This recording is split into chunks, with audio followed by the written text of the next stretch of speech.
Welcome back to spotlight.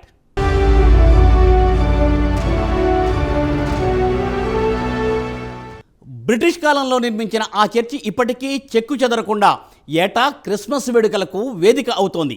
సుమారు 100 ఎకరాలలో పచ్చని పొలాల మధ్య టేకువనంలో నిర్మించారు ఆంగ్లేయులు ఆ చర్చిని.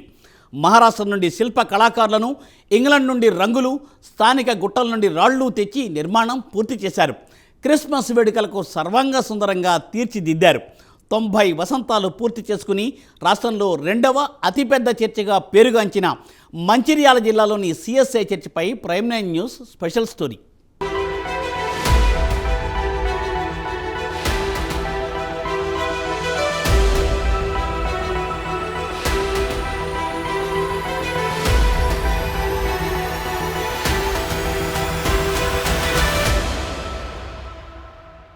మంచిర్యాల జిల్లా లక్సెట్టిపేట్ మున్సిపాలిటీలోని సిఎస్ఐ చర్చ్కు ఒక ప్రత్యేక గుర్తింపు ఉంది. తెలంగాణ రాష్ట్రంలోని మెదక్ తర్వాత అతిపెద్ద చర్చి సిఎస్ఐ చర్చ్. సుమారు 100 ఎకరాల విస్తీర్ణంలో ఈ చర్చిను నిర్మించారు. ఎప్పటిలాగే క్రిస్మస్ వేడుకలకు లక్సెట్టిపేట్ చర్చి ముస్తాబైంది. చర్చి ప్రాంగణంలో యేసు జననాన్ని తెలిపే పశువుల పాకను ఏర్పాటు చేశారు.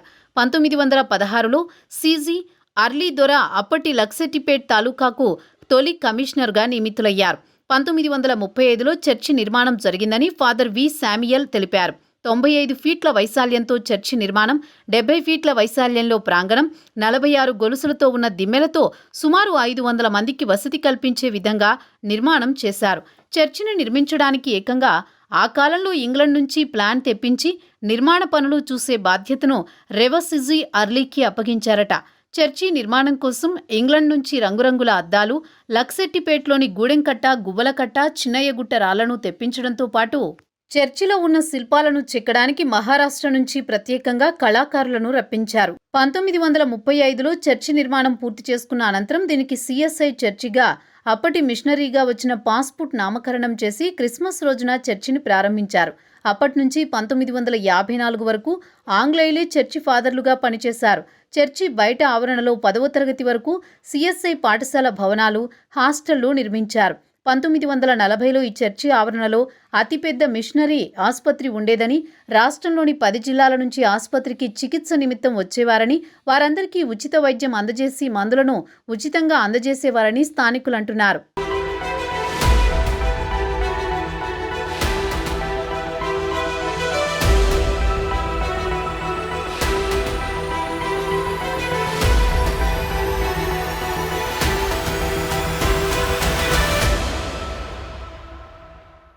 సిఎస్ఐ చర్చిని పచ్చని పొలాలు, వేలాది టేకు వృక్షాల మధ్య నిర్మాణం చేశారు. ఈ చర్చిలో ఉన్నటువంటి పెద్ద ఊడల మర్రి పర్యాటకులను ఆకట్టుకుంటోంది.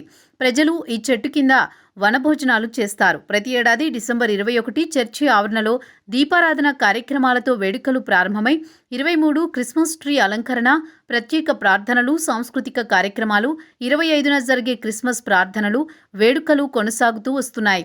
ఈ వేడుకలను రాష్ట్రంలోని వివిధ జిల్లాల నుంచి కాకుండా ఇతర దేశాల నుంచి కూడా వచ్చి క్రిస్మస్ వేడుకల్లో పాల్గొంటూ ఉంటారు. క్రిస్మస్కు సంబంధించిన అన్ని ఏర్పాట్లను చర్చి నిర్వాహక కమిటీ ఆధ్వర్యంలో నిర్వహిస్తారు. అదేవిధంగా చర్చి పైన ఉన్న గంటకు ఒక విశిష్టత ఉంది. ఆ గంట శబ్దం సుమారు 2 కిలోమీటర్ల దూరం వినబడుతుంది. లక్సెట్పేట మిషన్ ఫౌండేషన్లో ఆచరించే గుడి జాతరనే క్రీస్తు పునరుత్థాన జాతర పేరుతో 1935లో రెవరెండ్ సిజి అర్లీ ప్రారంభించారు. అంతేకాకుండా చర్చికి సమీపంలో సిలువ గుట్టలో ఒక మట్టి దిబ్బ దగ్గర ప్రశాంత వాతావరణం ఉండడంతో రెవరెండ్ అర్లీ అక్కడికి వెళ్లి ప్రార్థనలతో గడిపేవాడని చర్చి ఫాదర్లు అంటున్నారు. 2వ రెవరెండ్ డిఐ ప్రభుదాస్ లక్సెట్పేటకు వచ్చినప్పుడు డాక్టర్ కృపాకర్, జిఎస్ రాజారాజ్ సంఘం పెద్దల సహకారంతో గుట్టపై సిలువను నెలకొల్పారని, ఆ గుట్టని ఇప్పుడు సిలువ గుట్టగా పేరొందింది. క్రిస్మస్ పునరుద్ధాన జాతరలలో సిలువ గుట్టపై ఈస్టర్ ఆరాధనలు చేస్తారు.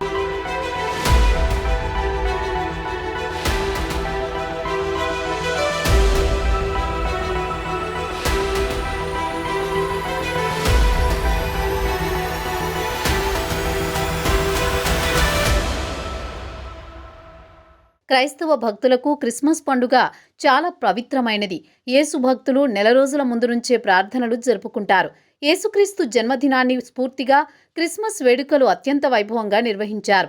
ఈ చర్చిలో కులమతాలకు అతీతంగా క్రిస్మస్ పునరుద్ధాన వేడుకలలో స్థానిక ప్రజలు పాల్గొన్నారు. ఉమ్మడి ఆదిలాబాద్ జిల్లా నలుమూలల నుంచే కాకుండా తెలంగాణలోని ఇతర జిల్లాల నుంచి క్రైస్తవ భక్తులు ఇక్కడికి వచ్చి ప్రార్థనలు చేశారు.